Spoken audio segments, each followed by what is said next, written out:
What's going on, y'all? So listen. What's going on, everybody? So glad to see y'all again. I know we like, damn, bitch, it's been a while, okay? The break and all that stuff. I hope y'all had a happy New Year's and everything. New year, okay? New Year's is over, all right? It's a new year, no S at the end, okay? But let's get into this review of Love and Hip Hop Miami, Season 2, Episode 1, and it is called... Well, they just said Love and Hip Hop Miami, so we just gonna keep it there for right now. So we get started. They do a little preview of what happened last season, and then we start off with Trina. Okay, she's going to this little music college or whatever that Rico Love guy. He's a producer trying to be an artist too or whatever. But he's having like this seminar, and he has Miss Mulatto from the rap gang. That's the only. I think that's the one from the rap gang that was like I think one season one, I believe. JD show that come on WeTV. I think it used to come on WeTV. Yeah, whatever. Dreezy and some other chick or whatever. And Trina just getting up there talking about it. They talking about rapping females and, how people try to pit them together against each other and all this stuff and whoop de woo. They asking about if Trina coming out with something with Trick Daddy. So basically that's what her thing is. She don't know what's going on with this album. He putting it on hold. He keep holding shit up and all that stuff. So that's gonna be the base of their drama. Then we get this scene with young fucking Hollywood. I said, why is he back? Mona, you just really like, you do this on purpose, okay? The more we be like, I can't stand him. I can't stand this person because they're so freaking controversial. They, racist, prejudiced, whatever. They're, not all the way there. They're not a good fit. Those be the main ones that she brings back because that controversy sells. And she gets a lot of people, regardless, going to be talking about, why is he here? Why is he here? But I guess he trying to be a new bitch. And so he was talking to Gunplay. Gunplay, he got an album coming out. That's what he said. But him and his girl, you know, they over. He said after 4 years, they over. He felt like she wasn't giving him 100% of the stuff, and he was giving 100%. She wasn't, and so therefore he started looking for shit elsewhere in the DMs. One of his exes was talking to him in the DM. He said even the model was in there. I said, wait a fucking minute. Now, see, I can't stand the way they be setting this shit up because sometimes they set it up to make it seem like bitches be in there being hoes, okay? So with Amara, it's like, was she in there talking, trying to hit? Because that shit can go either way. I'm not putting nothing past nobody, regardless, okay? Bitch, just because you one of the likable people on here, ain't no telling what you probably doing behind closed doors. We don't know. Or was she actually in there trying to discuss getting on a record with you, or, telling you to call her so that y'all can do some business or things like that? It's a difference. They never differentiated, but we're talking about him seeking, conversations and stuff elsewhere outside of his relationship. And so, his boo just said, fuck you. And, Young Hollywood surprisingly was like, with all the shit that he had gotten to with Amara last season, he just not really trying to feel anybody else drama. So he just gonna let that nigga figure his shit out himself, okay? So at this point, speaking of Amara, she is all over, and if anybody career popped off after the first season of Love and Hip Hop Miami, it was her. She's been on everything. She guest co-hosted on The Real a few times. The last time she was on there, she just performed before they went on break. She's been on all these other TV shows, talk shows, and things of that such. She's gonna be in one of them little BT movies that Paris was filming on Love and Hip Hop Hollywood this past season that went off. That's what she was talking about when she was going to become a movie star. Okay, whatever. She's going to be in that movie.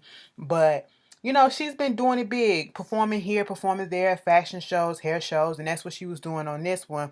And she said, with all the success that I have, I'm still the same old girl. Okay, I still stay where I stay, and I still drive the same car, and I still do for my mom, but I'm able to do a whole lot more. She's gonna get on my nerves, okay? That I could deal with it in the first season because I was just trying to get to know you or whatever, but she just it's like bubbly on 10, okay? And I don't know if I can deal with it throughout the whole season. It's gonna annoy me. It's gonna annoy me. I already know. But she was performing at this little fashion show. She did a good job. Her manager was back there. He really wasn't paying attention. If he was trying to pay attention, he couldn't because he kept on getting phone calls after phone calls back to back, back to back. from her mother. And she was like, she don't know what's going on because her mom has never called her this many times in a 10-minute span. So now she got to go figure that out. I said, girl, okay. So we get introduced to a new cast member. Her name is Jessie Woo. Some of y'all seen her on, the internet, Instagram. The only time I ever seen her is when somebody reposted, like Kid Fury reposted one of her videos or whatever. She used to do these skits and stuff like that. She actually retweeted one and liked one of my tweets a while ago, and I didn't know who the fuck she was. Okay. Don't ask me how she found it, but she found it. And it wasn't even talking about her or nobody else. But yeah. And she was up there because his eye is hard to spare. I said, okay, girl, if that's what you want to call, okay, if that's what you want to do, she said her mom ain't really here for that shit that she be doing on the internet. Okay, she like, girl, please get that shit up out of here. Mama is like a pastor or something, evangelical and all that. Haitian mama. I said Haitian through and through. You better get that. And she looked just like her mom. I said, come through. Ethnicity and all that shit, you better come through, okay? And so mama was like, I don't care about the television and the 2020 vision and all this stuff. I said mama was up there preaching. You want to know what it reminded me of? Looking at that scene, have y'all ever seen that show on Netflix called Chewing Gum? And the main character, her mama who the preacher and stuff like that, girl, that's who it reminded me of, okay? And they sitting there and she was just like, I want you to come back to church. I want to see you in church more. She said she moved back to Miami from being in LA, and they was talking about sex and all that stuff, and she was like the Zuzu, and if you didn't have the Zuzu, I wouldn't know nothing about the Zuzu, and I wouldn't be here if it wasn't for the Zuzu. I said, also, y'all talk about fucking. You ain't had to tell me what it is, because mama blushed when she said that shit. I said, oh, mama, you still one of those. It kills me when parents don't like talking about what they did to have their kids. Girl, we doing the same damn thing, okay? You did it too. All right? It ain't no secret. That's how procreation happens. But whatever, you know how these spiritual mamas be and all that stuff. She's talking about some she want to do this sisters brunch and things like that. And get that back started and have all the ladies come together. I was like, okay, we'll see how that'll go. So then we get Prince. Prince. So, of course, they had to confront the rumors about him being gay. Do I believe he's gay? No, I don't. But, he's just a clown to me. That's what it is. All right. He's still doing the party promoting thing. The way he just came off with the bandana and the braids, and, you see his dad. He looks just like his dad. And he gives us a little backstory about how his dad really wasn't. His dad was a promoter too. Okay. He was one of the hottest thing back in the day too. But his dad wasn't always around, and they used to have to suffer through a whole bunch of stuff. And he don't want to go back through that. And his daddy is just, first of all, it just caught me off guard. And this is like, I said, y'all need to get better with this acting, okay? Because they was all cheery, like, yeah, Dad, what's up? He was like, I'm proud of what you're doing out here. And then, this is live, this is this. And next thing you know, the daddy was like, in the same context, the same tone. Yo, like, I'm really proud of what you're doing out here and all this stuff. And Prince was like, yo, yeah, I said, wait a minute, is he crying? Now, I know how touchy moments come through. The daddy didn't drop his voice and be like, yo, son, I just want to tell you that regardless of all the stuff that we've been going through, and I know, I wasn't always there during your childhood. I was always out here ripping around the street. I could have been a better father to you, but I'm so proud of all the stuff that you've accomplished and, growing into the man that you have become, either with me being there or without. You still became somebody, and I just want to let you know that I'm proud. Bitch, that would have hit me. That would have hit me. Daddy just said, yo, this is loud. I'm proud of the things that I'm proud of you. Okay, that's it. Prince was like, I said, for real, Mona, come on, you got to build it up and then let it fall, okay? Because I was waiting for that to happen so I could be in my feelings a little bit. I was sitting here confused, like, what just happened? What just happened? But at this point, what's the little girl name with Bobby? Girl, I gotta relearn these people names again, okay? Bobby and old girl, she come over there with him. And Bobby was like, what the fuck is up? What's up? Because I'm here. I was like, all right, And he had his shades on and everything. Prince Daddy looked up like he wasn't trying to be rude with it, but you can tell he like, what the bumbleclot? You know, I can't do my accent tonight, but I know a few words. Okay, I gotta go watch Shots again because I love that show.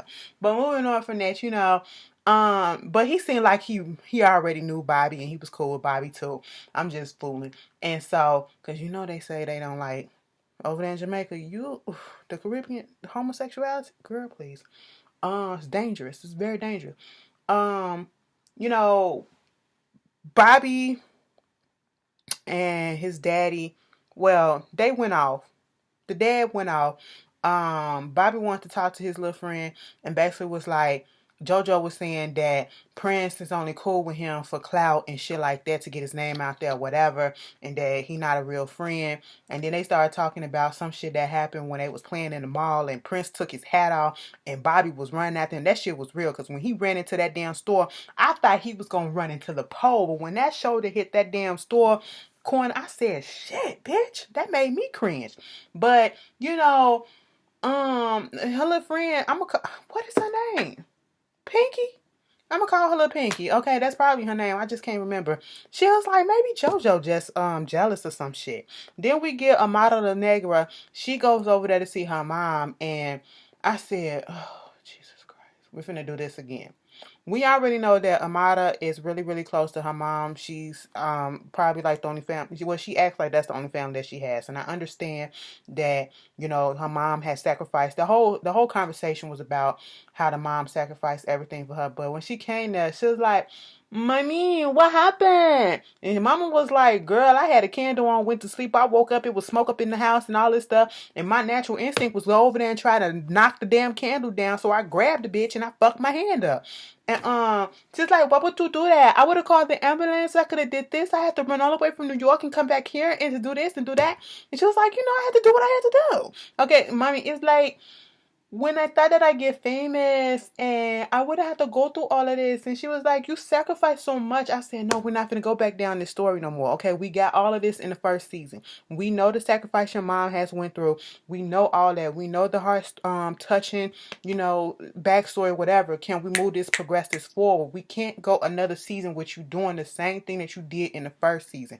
Whining and all that stuff. That was one of the main complaints that a lot of people had with Amara because she whines too much. And it's like, girl, we get it. We get it. I was sitting here like, not again, not again. I like you, but not again, not again. It's cute, but not again. We went through this.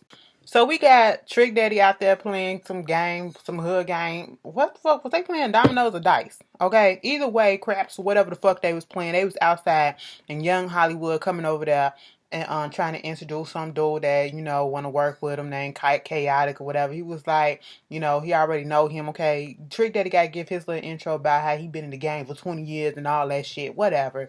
And so they started talking about this whole TNT album and what's going on with that. And he was like, I've been waiting forever for this shit, and she always giving me stuff that our fans don't want. This ain't what they want to listen to and all this shit, or they holding up and whoop-de-woo. And then she's calling, trying to get in contact with you, but you deliberately not answering her phone call, okay? She in the studio and she was like, see, dude saying that Trick said it was her. Now you seeing that it's him. It's probably both of them at this point, doing all this shit to each other, and it's so unwarranted. And that is the problem when you work with people that you are very comfortable with. You get too comfortable, okay? And then the egos get involved, and this one want this way, and I'm used to it doing this way.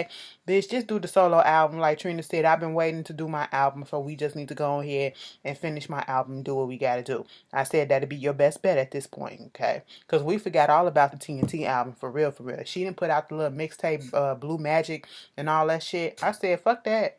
Do what you gotta do, okay? You gotta get your bread. Don't let no one person slow you up. Moving on from that, JoJo and Amara, they meet up.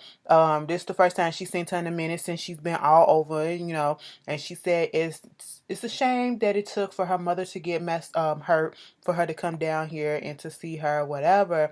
But JoJo just has an issue with this whole Bobby and Prince relationship that they got going on, this friendship, I should say. And her thing is she don't feel as though Prince is being a real friend to him. And that's what Bobby been saying. Like, he only using me for my contacts and all this stuff. He embarrasses me in front of my fans. I said fans, but okay.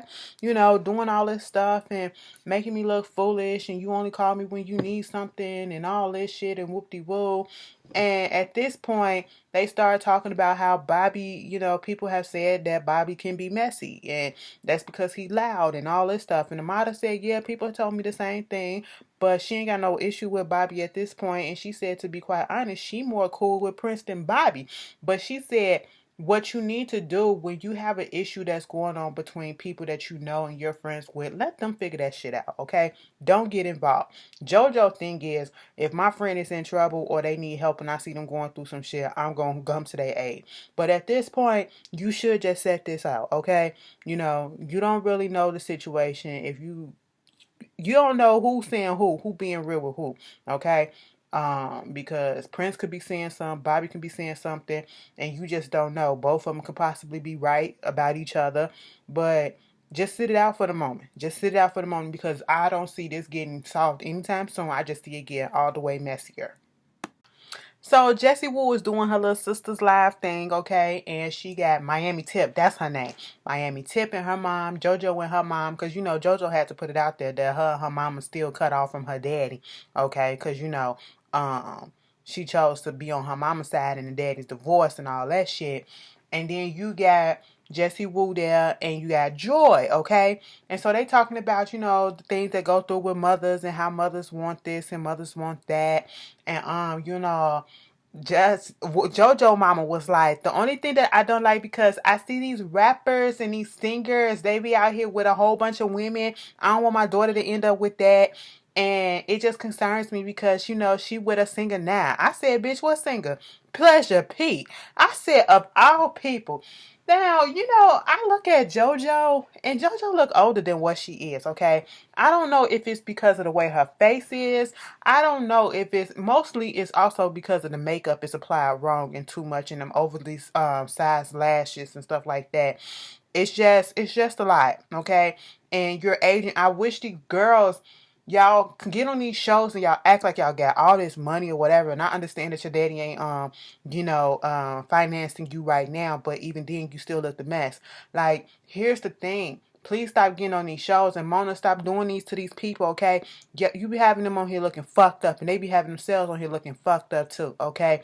Y'all getting on this show, y'all know that people go in on people on Love and Hip Hop, all right? So come with your best prepared. Be like the ladies of Real Housewives of Atlanta. Them bitches be on point all the goddamn time, okay? Y'all can't, well, never mind. Two different classes. I'm sorry. Okay. Never fucking mind. Let's scratch that whole thing out. Moving on. So, Joy was like, I ain't got no problem with you dating Pleasure P. He a nice dude. It's what it is. The only person that you probably gonna have a problem with is not him, but the people around him. And then JoJo was like, who, Shay? Bitch, fuck that bitch. Ain't nobody sweating Shay. I don't owe that bitch no explanation. We was never friends, so hey, it is what it is. I said, oh, okay. And next thing you know, they started talking about Jessie Woo. She was having a new manager because the old manager that she had is currently Amara Nega's manager, Julius, okay? And she said the old manager that she had used to take her ideas and give it to other people, and one of her ideas he fed off to Amara. And so, she had an issue with that, and she was like, it's awkward every time she sees Amara because she was on a date one time with her boyfriend and they was there or some shit like that. They was, they met and they was sitting down or whatever, and Amara kept on asking the dude, have you ever cheated on Jessie? Have you ever cheated on Jessie? And she was trying to make it seem as if Amara was trying to get with him or, do something else, but he just said, bitch, no, okay? I'm not about to entertain this or whatever. I said, Amada, what the fuck you up here? Because, if one person's saying different stories that's kind of sound the same, Amada, what the fuck the deal is, okay? And then Miami Tipping them, they had to put up in there that Oh yeah, they said that she was up in Gunplay's DMs and all this shit. And then JoJo like, you know what? I'm gonna have to tell her what's going on because they up here putting your name through the mud because I can't be rolling with people in my crew that because I'm down for my peoples, okay? I'm down for them, but I can't be rolling with people who out here living foul and dirty and shit like that. That ain't my steez, okay? And Miami Tip was like, well, since you talk about you being down for people, why is it that I'm being told by Bobby that you up here talking about Prince and you up here thinking that y'all friends or whatever, but you telling Prince about Bobby, telling Bobby that you think Prince playing him and all that stuff, but then you telling Amara about Prince and you telling this person about him, and then it kind of confused me. So basically what Miami Tip is saying is, you up here talking shit. These people supposed to be your friends, but you talking shit about one of them to the other, okay? And JoJo was like, bitch, who the fuck you talking to, okay? They just got into it right there in front of the mamas and shit. I said, no fucking respect. And at this point, Miami Tip said, bitch, let me get the fuck up before I have to really go off, okay? Me and my mama finna be out of here. Now, I was like, oh, okay. You know, you gotta do what you gotta do, okay? JoJo, you got caught up in some stuff because you were talking about Prince and, you know, to other people about the whole thing, and you brought Amara in it too, and you know it is what it is. And so we get to the scene with Gunplay going to meet up with what's her name, Kiara, okay, and they living in separate apartments. They broke up. And, you know, he was like, I know this is my fault. At least he admitted that this was his fault, okay? I can't stand when a motherfucker can't admit that, bitch, you did this, okay? You did this. You got us to this situation. And he admitted that, you know, he shouldn't have been entertaining them bitches. And she said it wasn't even, you know, I stuck to him through the drugs and all the stuff, but it never was him entertaining other females. But now you entertaining other females and it's fucked up. She was like, you know, we on real sketchy ground, and it's just like what our relation.